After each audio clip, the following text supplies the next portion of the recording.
Jesus. So God, we start out now lifting our hands, and we start out now opening up our mouths and praising you with the fruit of our lips. God, we say hallelujah. We say hallelujah. We say hallelujah. In Jesus' name, let everyone say amen. And say amen again. Hallelujah.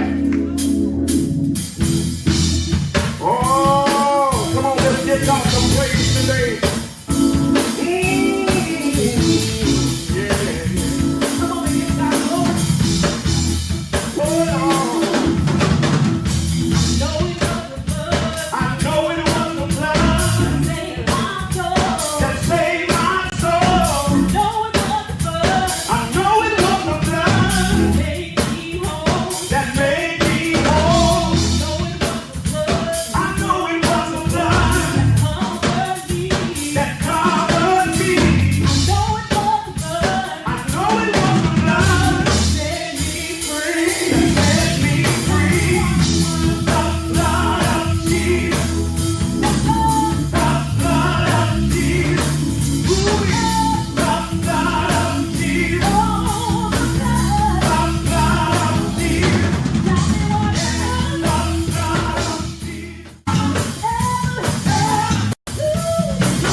That God hears, amen, when we pray. I'm grateful today. Amen. I'm going to call for Elder Lauderdale to come today and read to us the 150th division of Psalm today into our hearing today. Amen. And I'm praying that as we hear this, amen, that we actually do what is said. If you don't mind, if you can stand, rest on your feet as we read this together. Amen. In the name of the Lord. Hallelujah. I'm coming to you now. Psalms 150. Yeah. The word of the Lord says, praise ye the Lord. Yes. Praise God in his sanctuary. Praise him in the firmament of his power. Praise him for his mighty acts. Praise him according to his excellent greatness. Praise him with the sound of the trumpet. Yes. Praise him with the psaltery and harp. Praise him with the timbrel and dance. Praise him with the strings, instruments, and organ. Praise him upon the loud cymbal. Yes. Praise him upon the high sounding cymbal. Yes. Let everything that has breath, praise the Lord. Hallelujah. Praise the Lord. In the name of our God. Hallelujah.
for this day that you have made. Thankful, God, that your word is life-giving. It is God-breathed. We pray even now, God, that the words of my mouth and the meditation of my heart might be found acceptable in thy sight, O Lord, my strength and my Redeemer. In Jesus' name, let everyone say amen. Amen. Amen. Before we read our text today, thank you. Before we read John 4 in 22, we want to use for a thought in the subject today, bad spiritual vision. My Lord. Bad spiritual vision. Most of us know in the natural what it means to have poor vision or bad vision. When you go to the doctor's office and they examine your eyes and they want to know, well, did you drive yourself here? My Lord. That means your stuff is bad. Right. Amen. You have bad vision. But I want to look at this today from the point that there are so many that are in church or find themselves involved in a religious experience, but have never found themselves in a pure relationship with God. Well, You attend church and you like the atmosphere of church. You love the people that are in the church, but you have never found yourself in an intimate relationship with the God that everyone else serves. You're simply in the presence of him, but you don't know him. It's somewhat like a spiritual blindness. There are those who are wandering in spiritual darkness. And as a leader, as a pastor, it's something that should concern us all. It should concern us all that are leaders, because you pray that those who you are preaching to and you are ministering to by the words that God puts into your mouth and uses you as an oracle to be able to touch base with individuals, you just wonder if they have a spiritual connect with God. amen. You never just want to be a religious individual that knows about God, but have never embraced God.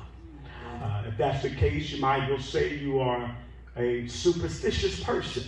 You're just like everyone else who believes certain things. But I believe that this is a terrible problem that exists within the body of Christ. Spiritual blindness. Spiritual blindness.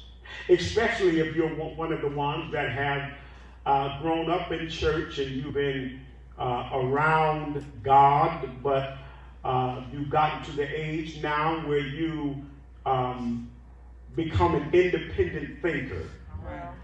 You try to figure things out on your own. Those things that simply make sense to you.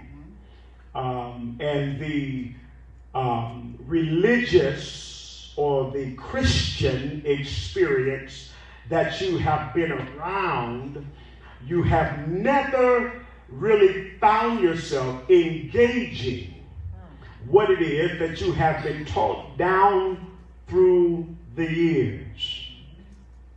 So in John 4 in 22, it says these words: you worship, but you do not know. We know what we worship.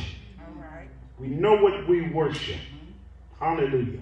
For salvation is of the Jews.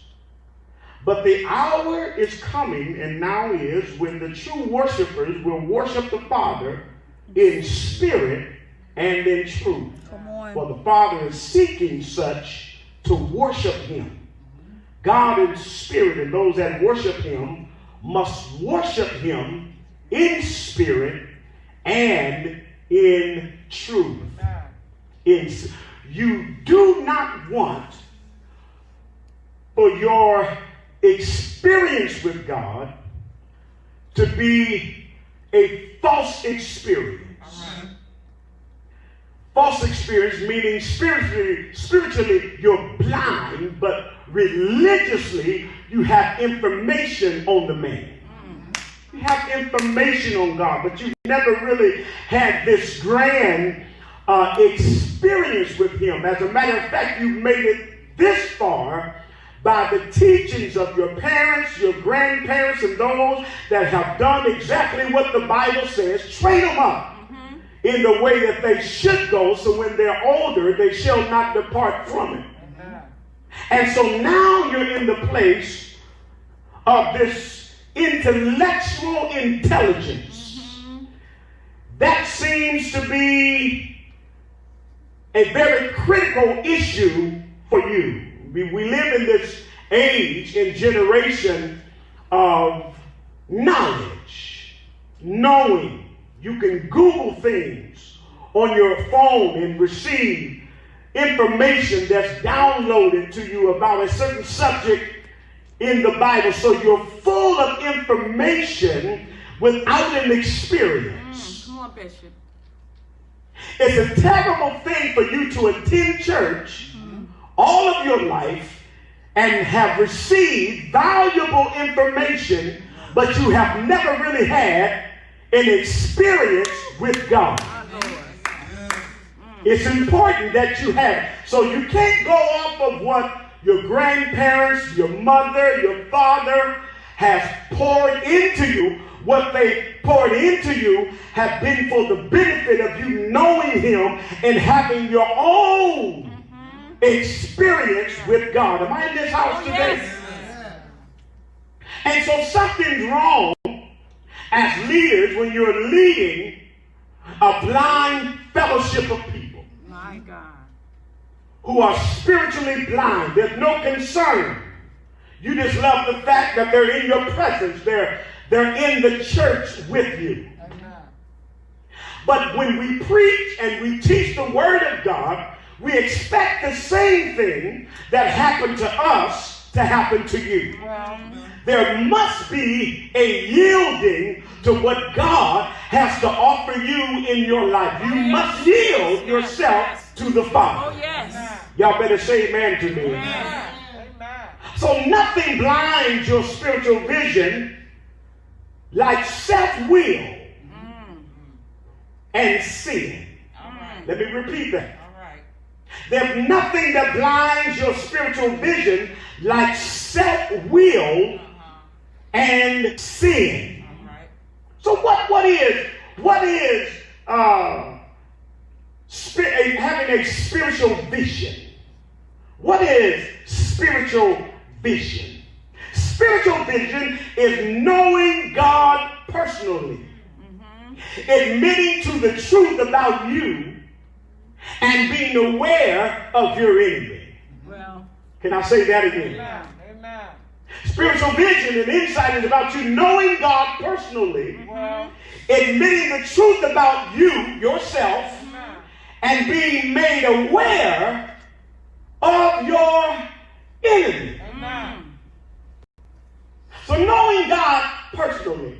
Remember back in the day when you would join the church, you're there by letter or by Christian experience or by baptism. Christian experience simply means that you already know him, you're in relationship with him, but I found out over these 22 years that's been a lie for a lot of people.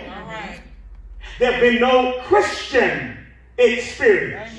There's only been religious knowledge that has been passed down without the experience with God. Y'all better hear me here today. We must get back to preaching sound doctrine that pushes people, amen, into an intimate relationship with God so that they will have a personal experience with him. They can admit the truth about themselves, because if you don't admit the truth about yourself, that you were born in sin, shaped in iniquity, then you relationship with Him. Yes, sir. Amen. Yes, Lord. So when a person has bad spiritual vision,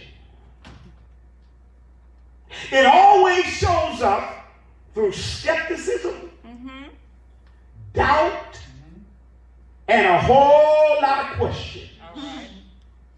I'm going to say that again because it's worthy of saying again. When a person has bad spiritual vision, it always shows up through skepticism, through doubt, and a whole lot of questions.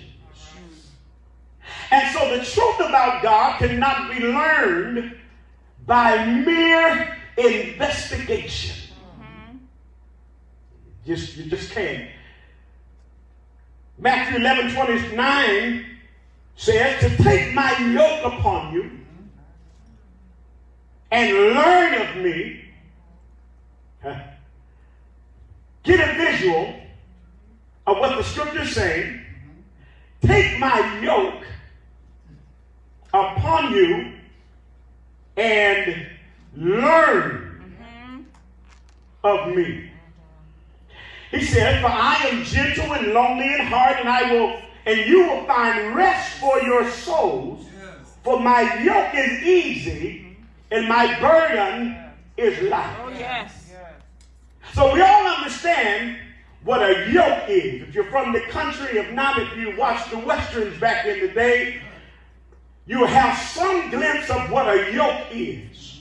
Usually, a yoke is this instrument that is placed around the neck of an ox or bull or whatever is used to plow the ground. All right. And whenever there is a young bull or an ox that's in training to know how to do it properly, it's tied to a seasoned ox. It's tied to a seasoned bull. Come on, You're Bishop. tied together. And when you begin to pull in the wrong direction, the one that knows the way begins to correct the way in which you're going. And so you're tied to the one that has the experience and not just the knowledge. Yeah, you are preaching. We have to learn to do exactly what the scripture says and be tied to what it is that we want God to show us in our lives. Yes. Tied to it. Yoke. That young ox wants to go its own way, but you're tied to the experience. Yeah. Tied to the experience. And so we find out, and I found out through the years, that we have many, what I like to call spiritual Inspector Gadget. My God. We have a whole lot of Dick Tracy. Oh my God. Y'all remember Dick Tracy? Yes. Always on the case of anything that seemingly discredits who God is. We're always on the case. We have a lot of book learning, internet individuals receiving information about a God from individuals that have never had an experience with them themselves. Yeah. Come on, Bishop. I want to talk to someone that's been there. Yeah. I want to talk to someone who knows that their sins have been washed in the blood of Jesus Christ. I want to hang around someone that knows what it's like to sin and to sin and to sin again. But along the way, you found a Savior, amen, that saved you from yourself and saved you from the sin that you were in. I need a connection with someone that has had an experience with God. That will then tell me you have to have your own experience. Look at somebody, if you don't mind, if you roll with them, just look at them and say through your mask, you have to have your own experience. You made it up of grandmama's prayer this long and granddaddy's prayer, this mama's prayer this long. Listen, they pray and we keep praying, but you must have your own personal experience with God. So we have to be careful in this information age. With all of this new technology, what we receive from individuals that have never had an experience with God themselves. So we must be careful. Because we're in that time where people go to conferences and, amen, you attend all types of seminars and in order to get all that you can, amen, to learn about God. But what good is all of that learning without an experience with Him? Y'all better talk to me. Yeah. I just want to know, what good for you to pay $150 to go, amen, to a women's retreat or a man's retreat, and you go to have a good time and have fun, and you leave the same way that you show up without an experience, but a notebook this thick of information, whereas you gain knowledge, but you're never challenged to have an experience. There's one thing, amen, that people can never take from you, and that is your own personal experience with God. They can say what it is they want to say, amen. They can discredit what it is that you know to be true about God, amen, but they can never take from you your own personal experience that you had with God. My Lord. Thank you, Lord. Amen. Yes, Lord. Thank you, Father. It's yours. Hallelujah. It's yours. And so what good is it if you have a library of books Waste of money. that talk about God, that gives you information about God? And y'all like me, you know a whole lot of people that have a lot of information. You can walk out of this church here and find somebody on Parsons that know a whole lot of scripture. But what good is it if you're always learning something and never are able to come to the knowledge of the truth? Yeah.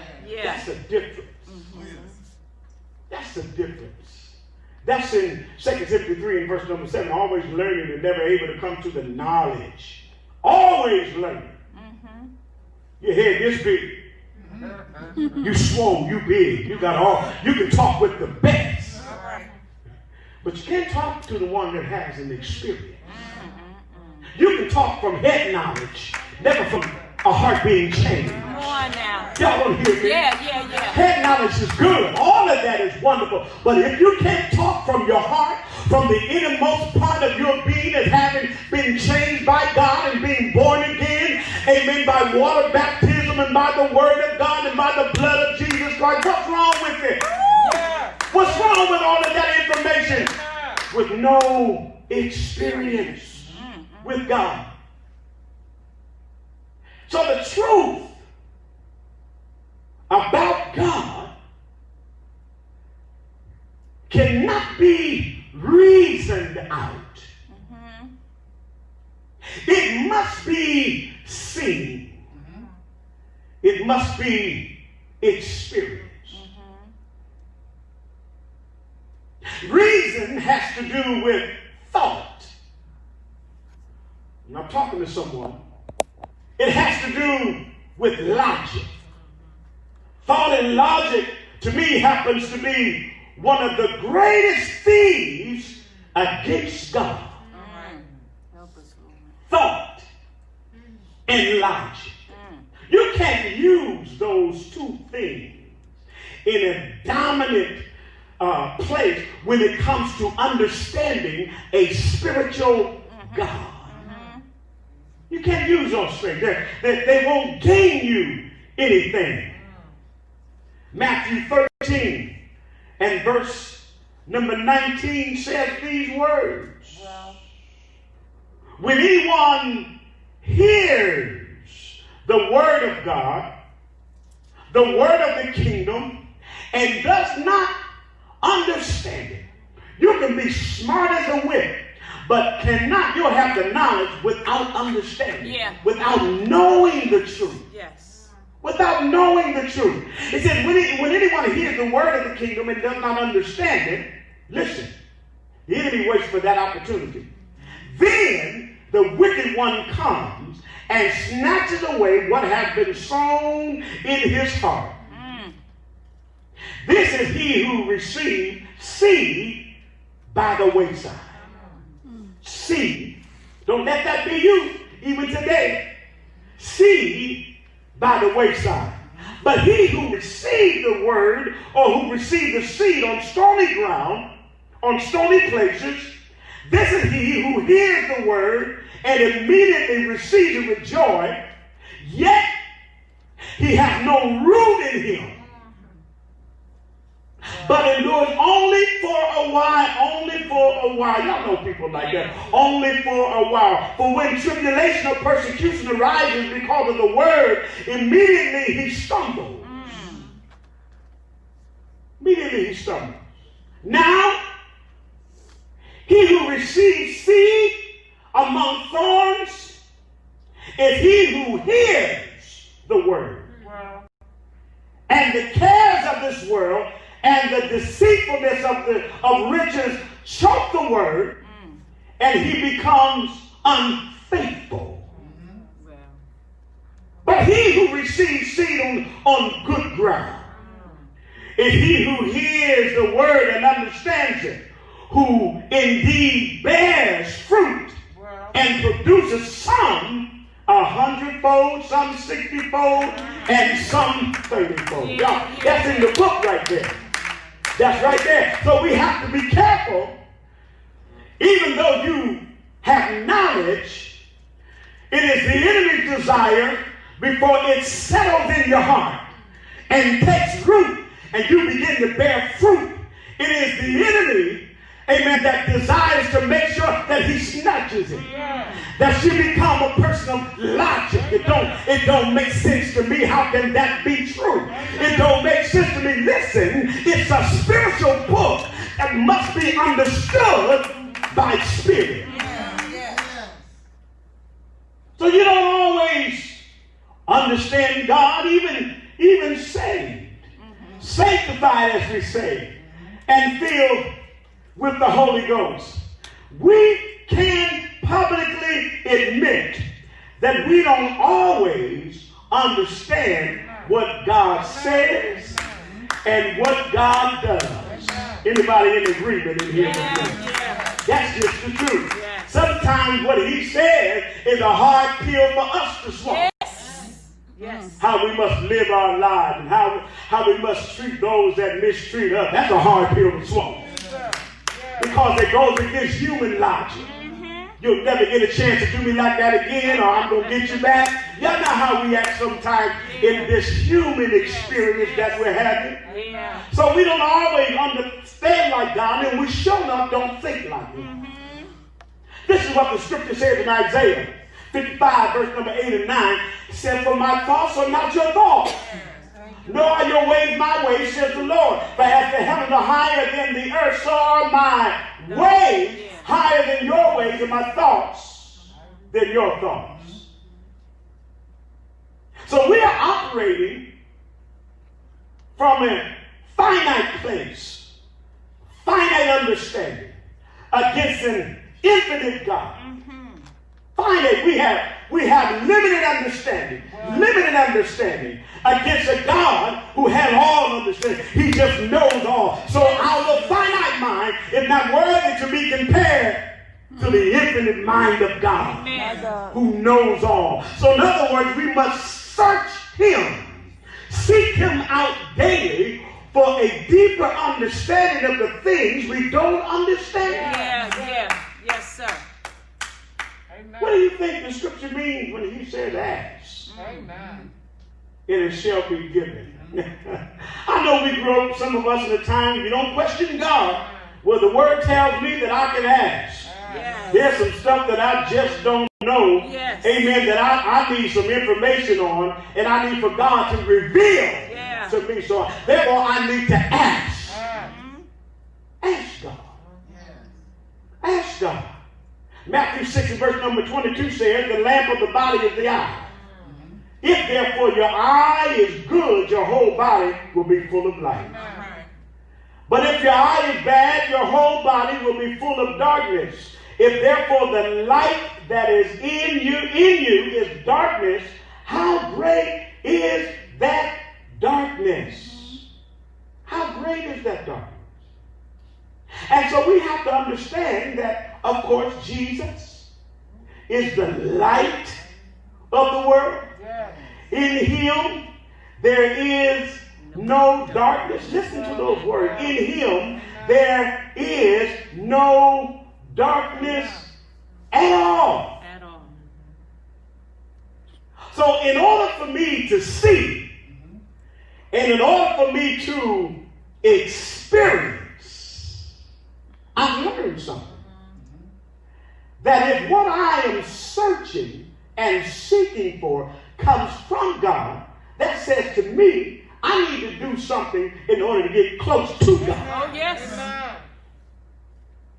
Not anything that separates me or pushes me away or keeps me away, but it's something that I'm responsible for if I want to know it. Romans 12 verse number 1 says this: I beseech you therefore, brethren, by the mercy of God, here it is, that you present your bodies a living sacrifice, holy, acceptable to God, which is your reasonable service. That you present. The word present means to put at one's disposal. Yes. Yes. To put at one's disposal. Amen. To be put at God's disposal means Yes, Lord. there's an availability Well, Yeah. to be used. Available for whatever he needs. Woo! Hallelujah. amen. Y'all remember that old song back in the day? I'm yours, Lord. Y'all don't remember that. Y'all don't remember that. Everything I got, everything I am, everything I'm now. First lady, I know you know that song. Yes. I'm yours, Lord. What does it say? Try me now and see See if I can be if I can be completely yours. completely Yes, sir. yours. Yeah. Now, are you hearing what I'm saying? Are you receiving what it is that I'm putting out there? In order for you to have this personal experience with God, or in order for you to see God, understand God, have knowledge along with truth, is that you get close to it. Oh, yes. Yeah. Yes. Yes. Get close. That you become available. Yes. Stop using your own human logic Uh-huh. and understanding to try to figure out God. Amen. Y'all remember the other song, don't you, Lord? I'm available to you. My will I give to you. I'll do what you say do. Use me, Lord, Yeah. to show someone the way. Enable me to say my story It's empty. is empty. And I'm available to you. So look at that. Like the young ox, the young cow that's tied to the seasoned one that knows the way, that's called surrender. Well, Put your hands up. yes. Yes. Surrender. Y'all know how it is if the police pull you over. Oh, I know yeah, we yeah. become more knowledgeable of the rights that we have. Amen. But y'all heard a lot of stuff. They say, look, when they come to you, do what they say do. Right, right. It's like if someone go to rob you, say, look here, empty them pockets out, show me some rabbit eggs, you just pull them on out. Amen. Because it's your life. It's called surrender. Surrender. And so this is where we can begin to see God and experience God without using our human intellect. Not allowing that to overpower. Because people go to school to learn great things. Trust me, they do. All of that is good. Listen, schooling is wonderful. But with that, you should always have the Holy Spirit. Oh, yes. Yes, sir. Yeah. The Holy Spirit will go and bring those things back to your remembrance and let you know, hey, this is what it is. First John 1. Y'all go with me. 1 John 1. I want to make my case. Amen. I want to get out of here. 1 John 1, verse number 5. Hallelujah. It says this: for this is the message which we have heard from him and declare to you, that God is light. in him there is no darkness. Well, If we say, listen, here we go, because now we're going to talk a little bit again about those that just simply have a religious experience, but have never had an intimate relationship with God. It said that we have no fellowship with him. Let me go back and start over just a little bit. If we say that we have fellowship with him and walk in darkness, we have lied and do not practice the truth. If we have fellowship with him, y'all read the text. If we have, those are churchgoers, those who are in church attendance without ever having an experience with God, claim to have fellowship with him. But in your life turned and is lived in the opposite direction. The scripture says that you walk in darkness. Spiritually, you're blind. Somebody's fooling you. And then somebody needs to tell you the truth about you. yes, yes. Are you hearing me? You have to be honest about yourself. Yes. It says we lie and we do not practice the truth. 7 says this, but if we walk in the light as he is in the light, we have fellowship with one another. And the blood of Jesus Christ, his son, cleanses us from all sin. And so we're talking in terms of a surrendered life. Oh, yes. Somebody holler, surrendered life. Surrender life. Say it one more time, surrendered life. Surrender life. That's what it's about. You don't kick against the prick. It's about surrendering. All of those things that you wonder about when it comes to God, the word is surrender to God. And those things that you need to know, you will find out from God. Yeah. Romans or John 8:32 says, and you shall know the truth. Only if you first surrender. Surrender to him. Surrendering to God brings you into the truth of God. Oh, yes. Surrendering brings you into truth. So knowledge of the truth, it comes through, listen, a surrendered will. Knowledge of the truth, remember, not just knowledge, but knowledge of the truth, it actually comes from a surrendered will. Because you have to choose you this day who you're going to serve. You're going to be God and Satan or yourself. Well. It's a surrendered life. Amen. There's nothing more that clouds or blinds spiritual vision like we said in the beginning. Self-will and sin. Amen.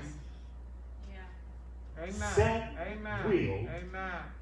and Thank sin. you, Lord. Amen. Because you have this clouded vision, this limited understanding of who God is. He says, for you to know me, surrender your will to me. Amen. If you surrender your will to me, you'll know me. Oh, yes. Yes, Lord. That's true. Yeah. You'll no longer go off of this religious expression. You'll go off of your personal experience that you have had with God. You say, and he walks with me. Yes. And he talks with me. And he tells me that I am his own only because I've had an experience with God. Yes. You can't take that from me. The only way that I was able to get that elder was by me surrendering my life to him. Amen. Amen. So a surrendered life in the end is a blessed life. Oh, yes. Yes. Hallelujah. It's a blessed life.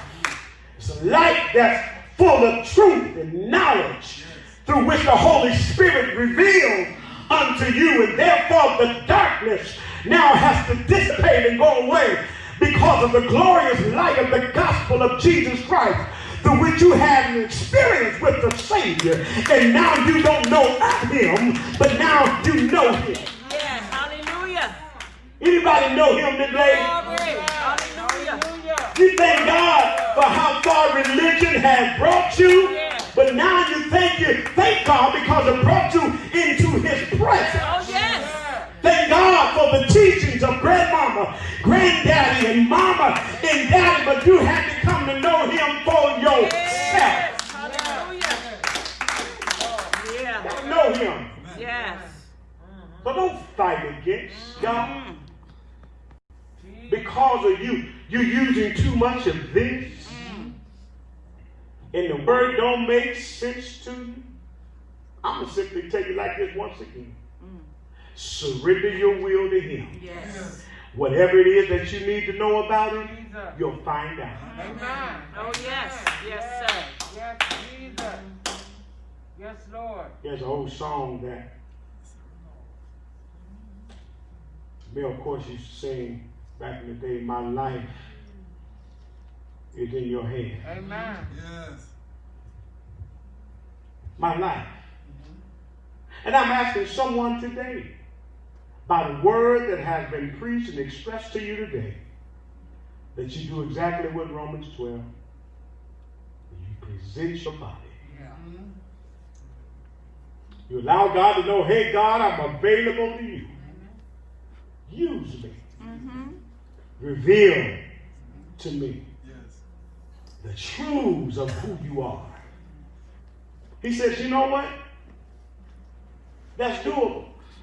Because you understand it's not about you. In your limited capacity to understand and embrace who I am, logically, it's about you surrendering your will Oh, yes. unto me. Yeah. Y'all stand with me Thank today? you, Lord. Hallelujah. Thank you, Lord. Do you think they got the word? I was blind, Jesus. but now I see. Amen.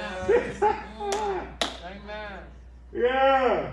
Yes, Lord. I was blind. Blindness comes from you doing things your way. Oh, yes. Jesus. Amen. That's where the blindness comes. And God says, no, it's not that way, it's my way. Like the blind man, he said, one thing I know about the Lord is I was blind. Yeah. That's experience. Yeah. Y'all don't hear me. Yeah. It's experience. He says, I know I was blind. Y'all can talk bad about Jesus, him on the Sabbath day and all of that, and he was wrong for doing it. He said, look here, let me speak my piece. I was blind. Y'all know me because I asked y'all for some money. Yeah. But now I see. Yeah. Thank you, God. And I want to give someone an opportunity today to have your own personal experience with God. Let me tell you, that's the thing that you do. You have to surrender yourself to him. Those things that you don't understand, like he said in his word, my yoke is easy. My burden is light. Every eye closed and every head bowed. I want for someone today as we pray, if you're not saved today, I want you to think on this thing. Do what the scripture says, that we surrender our wills to him. If you're here today, if you're not saved, you want to be, the altar is open for you today to give your life to Christ. If you're a backslider, you want to rededicate your life to Christ and get back wherever it is that you slid away from. The altar is open for you today. If you're in search of a church home and you wish to make the Assembly of Faith yours, the altar is open for you today. Father, in the name of Jesus, we say thank you for this valuable word that you have given to us today. We say thank you. We remember when we were in an in-between place, in-between stage of serving you and the devil. Till we found out, God, that we had to make a decision who it was going to be. We say thank you, God, that we chose the right one. We were able to choose you. Thank you, God, for the words that have been planted into our hearts. We've grown up with the word of God, some of us, and we've learned scripture at a young age. But God, I pray for those that have done that, they have learned that, they have been the recipients, God, of receiving your word. I pray that now they receive the knowledge of the truth of God. In the name of Jesus. That their religious experience can be transformed into an intimate relationship Oh, yes. with knowing you personally. We say thank you now in Jesus' name. And everyone say amen. Come on, the altar.